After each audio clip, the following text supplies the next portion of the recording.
आज फिर एक औरत ने औरत जाति को बदनाम किया। आज फिर एक औरत ने ही औरत का गोद सूना कर दिया।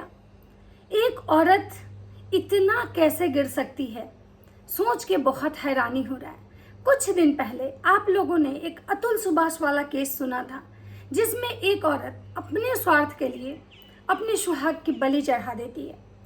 एक औरत इतना गिर जाती है कि उसको अपने प्यार, अपना पति से बढ़ के कहीं ना कहीं पैसा लगने लगता है। एक औरत इतनी कठोर कैसे हो सकती है? लेकिन आज की जो घटना है ये आपको अंदर से झकझोर के रख देगी। आपको मतलब सोचने पे मजबूर हो जाइएगा। आप ये सोचने पे मजबूर हो जाइएगा कि कोई औरत इतनी कठोर कैसे हो सकती है, क्योंकि औरत को कोमल कहा जाता है, औरत में ममता देखा जाता है, औरत का जो मन होता है ना वो बहुत कोमल माना जाता है, कठोर नहीं। मैं किसकी बात कर रही हूँ, मैं क्यों ऐसी बातें कर रही हूँ, मैं सारी बातें आपको बताती हूँ। और ये वीडियो कोई रिएक्शन वीडियो नहीं है, ये वीडियो जस्ट एक समाज के लिए मैसेज है कि हमारे समाज में क्या हो रहा है, क्या होना चाहिए, जो हुआ बिल्कुल गलत हुआ। इन सब चीज़ों पे मैं बात करूंगी। तो मैं प्रिया शर्मा और मैं अपने इस वीडियो में आप लोग का स्वागत कर रही हूँ। आज मैं बात कर रही हूँ जो अभी उत्तर प्रदेश के मेरठ की जो घटना है, जो घटना अभी बहुत चर्चा में है। सोशल मीडिया पे आप जहाँ भी सोशल मीडिया ओपन करिएगा आपको इसी घटना से रिलेटेड फुटेज, वीडियोस देखने के लिए मिलेंगे। अलग अलग लोग अलग अलग तरह की चीज़ें मतलब आपको बताएंगे। बहुत सारी चीज़ें ऐसी हैं जो अब धीरे धीरे करके ओपन हो रही है, खुलासा हो रहा है। लेकिन मैं एक चीज़ कहना चाहूँगी कि भाई कोई औरत इतनी कठोर कैसे हो सकती है, और वो में भी मतलब कठोर होने का छोड़िए, कोई औरत अपने स्वार्थ में इतनी अंधी कैसे हो सकती है कि वो अपने ही हाथों से अपनी खुशियों का गला घोट दे। ये जो मतलब कि क्या बोल सकते हैं, ये जो घटना हुई ये पूरे लोगों को हिला के रख दी है। इसलिए नहीं कि ऐसी घटनाएं कहीं नहीं होती हैं, ऐसी घटनाएं हमेशा होती हैं, रोज होती हैं, लेकिन मतलब समझ में नहीं आ रहा है कि लोग ऐसा कर क्यों रहे हैं। हर कोई सोचने पे मजबूर हो रहा है कि भाई ऐसा क्यों हुआ। अगर आपको किसी के साथ नहीं रहना है, आप खुश नहीं है, तो आपको पूरी आज़ादी है कि आप दोनों एक दूसरे से अलग रहें। लेकिन किसी को जब आप मतलब बना नहीं सकते हैं तो उसको मारने का आपको कोई अधिकार नहीं है। मैं बात कर रही हूँ सौरभ राजपूत हत्याकांड की। मुस्कान को आप देखिए, सौरभ को देखिए, और उसका जो बॉयफ्रेंड है साहिल, उसको देखिए। आपको किस एंगल से लग रहा है इस केस को देख के कि मुस्कान कहीं से अपने पति के साथ खुश नहीं रह सकती थी? क्या कमी थी उसके पति में? उसका पति मर्चेंट नेवी में एक अच्छा ऑफिसर, उसकी 5 साल या 7 साल की समथिंग कुछ उसकी एक बेटी है बहुत प्यारी सी। उसके बाद उसको पैसों की कमी नहीं था, इतना स्मार्ट सा उसका पति। आखिर क्या ऐसा दिक्कत हुआ जिसकी वजह से मुस्कान इतना बड़ा कदम उठाई? साहिल को आप देखिए, साहिल को आपको देख के क्या लग रहा है कि वो सौरभ से आपको बेहतर लग रहा है? तो चलिए छोड़िए, इन सब बातों को छोड़ते हैं। पहले ये बातें करते हैं कि ये घटना का, इस कहानी की शुरुआत कहाँ से हुई। मुस्कान की शादी लव मैरिज हुई थी। मुस्कान की शादी सौरभ अपने फैमिली के अगेंस्ट जाके किए थे, जो कि मुस्कान के परिवार का पूरा सपोर्ट था। सौरभ की माँ और बहन का कहना है कि मुस्कान एक बहुत गरीब फैमिली की लड़की है, जिसके पापा की ज्वेलरी शॉप पे काम करते हैं, उसका भाई कुछ नहीं करता है, बहुत ही गरीब लोग हैं। सौरभ को मुस्कान से सच्चा वाला प्यार था, ट्रू लव, इसलिए उसने शायद अमीरी गरीबी नहीं देखी और वो मुस्कान से शादी कर लिया। 2019 में शायद इनकी शादी हुई। उसके बाद इनका जो लाइफ था बहुत अच्छा चल रहा था। मर्चेंट नेवी का जो जॉब होता है, आप लोग को भी पता है कि उसमें इंसान जब ज्वाइनिंग होता है तो बहुत दिनों के लिए वो जॉब पे रहता है, और जब उसकी छुट्टियां होती हैं तो काफ़ी लंबी छुट्टी होती है। इन लोगों का लाइफ जो था बहुत अच्छा चल रहा था, बहुत मस्त लाइफ चल रहा था। इसी बीच इनकी एक बहुत खूबसूरत सी प्यारी सी बेटी हुई। इनके लाइफ में और 4 चांद लग गया। लेकिन अचानक से सौरभ का जॉब शायद कुछ दिनों के लिए छूट गया, जिसकी वजह से मुस्कान और सौरभ के बीच में लड़ाइयाँ स्टार्ट हो गई। उनके आपसी रिलेशन जो थे, उनके रिश्ते खराब होने लगे।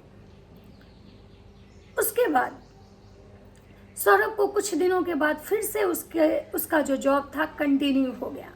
सौरभ फिर अपने जॉब पे चला गया। मुस्कान अपने ससुराल वाले के साथ नहीं रहती थी, क्योंकि वो उसका लव मैरिज था और मुस्कान के ससुराल वाले कहीं ना कहीं मुस्कान को पसंद नहीं करते थे, जिसकी वजह से सौरभ से भी अपने का भी जो रिश्ता था अपने परिवार से, वो काफ़ी बेहतर नहीं था। मुस्कान और सौरभ एक रेंटेड फ्लैट में रहते थे। सौरभ जब फिर से दोबारा लंदन अपने मर्चेंट नेवी में वो ऑफिसर था, उस जॉब पे जब वो चला जाता है, तो मुस्कान अपनी बेटी को स्कूल छोड़ने और ले आने जब जाती है, और उसी क्रम में उसका स्कूल का जो 8 क्लास तक जिस लड़के के साथ पढ़ी थी साहिल, उसकी मुलाकात उससे होती है। मैं बहुत ज़्यादा इस पर डीपली तो नहीं बता सकती हूँ कि उसकी मुलाकात कब हुई थी, शुरुआत कहाँ से हुआ था, लेकिन मैंने जो देखा मैं वो बता रही हूँ कि उसकी मुलाकात साहिल से होती है, साहिल से। साहिल की जो भी बातें अभी तक बाहर आई है, उसके अकॉर्डिंग मुझे यही लगा है कि साहिल एक साइको पेशेंट है, क्योंकि जो इंसान अपनी मरी हुई माँ से स्नैपचैट के जरिए बातें करता है, वो इंसान कहीं से भी नॉर्मल नहीं हो सकता है। लेकिन पता नहीं है मुस्कान को उस साहिल में क्या ऐसा दिखा कि वो अपने पति को छोड़ के साहिल से मतलब उसकी फ्रेंडशिप स्टार्ट हो जाती है। धीरे धीरे उनकी फ्रेंडशिप जो है प्यार में बदल जाती है। साहिल को पता चलता है कि मुस्कान अकेले फ्लैट में रहती है, रेंटेड फ्लैट में रहती है, जिसके कारण धीरे धीरे उसका आना जाना मुस्कान के घर में स्टार्ट हो जाता है। दोनों साथ में रहते हैं, पार्टियां करते हैं। एक दिन अचानक उनके मकान मालिक उन लोगों को साथ में ड्रिंक करते हुए देख लेते हैं। उनके मकान मालिक को ये चीज़ें बिल्कुल अच्छी नहीं लगती है, और जब सौरभ एक बार अपने मतलब छुट्टी में जब वो मेरठ आता है, तो उसके मकान मालिक जो हैं वो उससे ये बातों की शिकायत करते हैं और बताते हैं कि तुम्हारी वाइफ किसी लड़के को घर में बुलाती है, वो देर देर तक घर में रहता है और उसके साथ वो ड्रिंक करती है, जिसको लेके सौरभ को बहुत गुस्सा आता है और वो अपनी बीवी से इस बारे में बात करता है। उसके बाद सौरभ उसके फ़ोन से साहिल और मुस्कान की सारी जो चैट थी वो पढ़ता है, जिससे उसको समझ में आ जाता है कि इन लोगों के बीच में क्या रिलेशन है, क्या रिश्ते हैं, जिसको लेके सौरभ मुस्कान को बहुत समझाने की कोशिश करता है, लेकिन मुस्कान उसकी एक नहीं सुनती है और उनके बीच में और ज़्यादा झगड़े होते हैं। झगड़ा इतना हद तक बढ़ जाता है कि सौरभ मुस्कान को तलाक देने की बात करता है, और उसके बाद सौरभ जो है अपने जॉब पे वापस चला जाता है, लेकिन उनके रिश्ते सही नहीं होते हैं। उसके बाद साहिल जो है उससे मुस्कान का प्यार इस कदर बढ़ जाता है कि मुस्कान को लगता है कि अब इसके बिना हम जिंदगी नहीं जी सकते हैं। और साहिल की सबसे जो कमजोरी थी उसकी माँ थी, और वो साहिल बिल्कुल साइको पेशेंट है, क्योंकि वो अपनी मरी हुई माँ से स्नैपचैट के जरिए बात करता था। ये बातें अभी खुलासा हुई हैं। और साहिल का जो रूम था जहाँ पे साहिल रहता था, उसके वॉल्स पे ऐसे ऐसे पेंटिंग बने हुए हैं जो कि एक नॉर्मल लोग के घरों में आपको उस टाइप का पेंटिंग नहीं दिखेगा। साहिल के घर में एक काली बिल्ली, जो कि साहिल उसको पाल के रखे हुए था। तो इस टाइप का जो नेचर होता है वो आप समझ सकते हैं कि किस टाइप के लोगों में ऐसे नेचर देखे जाते हैं।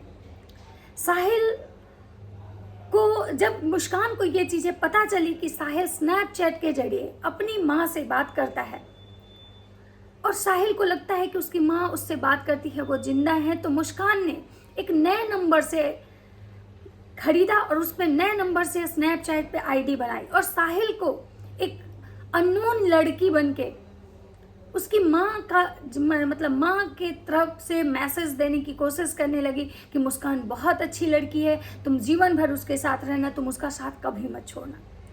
इन सब बातों का जो असर था वो साहिल के दिमाग पे और भी ज़्यादा हावी हो जाता है, क्योंकि साहिल को कहीं ना कहीं अपनी माँ से बहुत लगाव था, और साहिल एक साइको पेशेंट है। इन सब चीज़ों का मुस्कान ने भरपूर फ़ायदा उठाया, उसके दिमाग के साथ खेला। उसके बाद साहिल की स्थिति इतनी ज़्यादा दयनीय हो गई कि साहिल ने मुस्कान को ये कहा कि अब तुम सौरभ को तलाक दे दो और तुम मेरे साथ शादी करके रहो, क्योंकि मैं तुम्हारे साथ ही शादी करूँगा, और अगर तुम मुझसे शादी नहीं की तो हम तुमको मार देंगे। ये दोनों एक दूसरे से जो इनका प्यार था वो परवान चढ़ चुका था।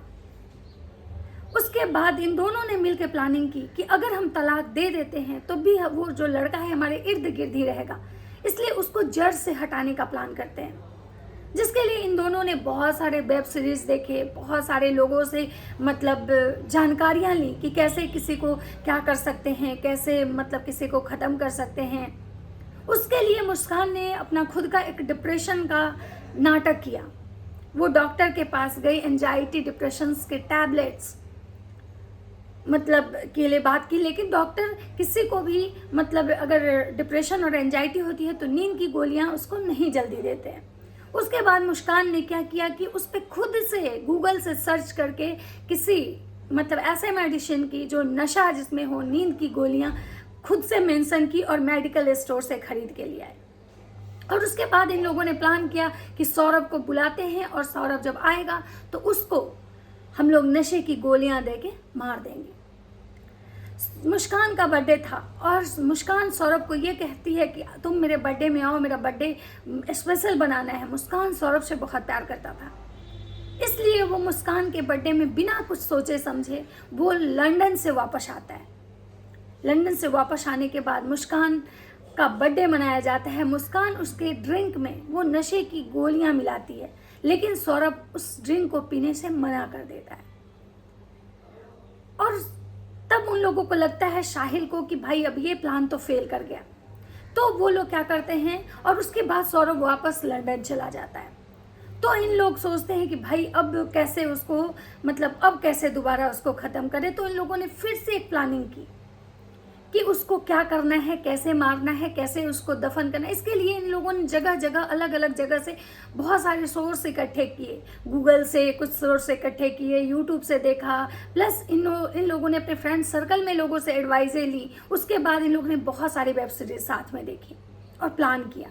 उसके बाद इन लोगों ने एक ऐसा प्लान किया जिसमें कि मुस्कान मार्केट से जाके चाकू खरीद के ले आती है, वो चाकू जिससे कि बड़े बड़े फल काटे जाते हैं, जैसे डाब वगैरह काटने वाला जो चाकू होता है वो। दुकानदार पूछता है कि मैडम आपको इतने हैप्पी चाकू क्यों चाहिए? तो मुस्कान बताती है कि मुझे मुर्गा काटना है। मुस्कान ने 2 ऑनलाइन बैग्स ऑर्डर किए बड़े बड़े से। उसके बाद मुस्कान सौरभ को बुलाती है कि हमारी बेटी का फाइनल एग्जाम ख़त्म होने वाला है और अब हम अपनी बेटी को नानी के घर छोड़ के आएंगे और तुम्हारी बेटी तुमको बहुत याद कर रही है। सौरभ अपने बेटी से और मुस्कान से इतना प्यार करता था कि बिना सोचे समझे वो फिर से लंदन से वापस आता है और मुस्कान को इस बार लगता है कि इस बार वार खाली नहीं जाना चाहिए, इस बार किसी तरह से इसको निपटा देना है। और मुस्कान को सौरभ के बारे में हर कुछ पता था, उसका पसंद नापसंद। मुस्कान को ये चीज़ पता था कि सौरभ को कोफ्ता बहुत पसंद है। मुस्कान ने बहुत प्यार से कोफ्ता बनाया और उसमें नशे की गोलियां मिलाई। नशे की गोलियां मिला के वो सौरभ को सर्व करती है। सौरभ उसको खाता है और वो पूरे बेहोशी की हालत में आ जाता है। मुस्कान साहिल को फ़ोन करती है और बोलती है कि अब ये नशे में आ चुका है, तुम जल्दी घर आओ। सौरभ घर आता है और मुस्कान उस चाकू से सौरभ का टुकड़े टुकड़े कर देती है। लेकिन मुस्कान उसकी छाती पे जब चाकू रखती है तो उसका इतना हिम्मत नहीं होता है कि वो चाकू से उसको प्रेस करे, लेकिन साहिल उसके हाथ पे ज़बरदस्ती से झटका देता है और मुस्कान जो अपने सौरभ के छाती पे जो चाकू रखी थी उससे वो चाकू अंदर चला जाता है।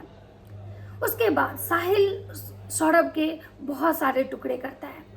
2 टुकड़े जो उसके हाथों के और एक सर के जो टुकड़े थे, सौरभ दोनों बैग में पैक करके अपने घर लेके चला जाता है। और एक जो उसका बॉडी का जो पार्ट था वो मुस्कान बहुत कोशिश करती है कि उसके घर में जो बेड थे जिसपे वो सोती थी उसके अंदर डाल दे, लेकिन ये चीज़ें नहीं हो पाती है।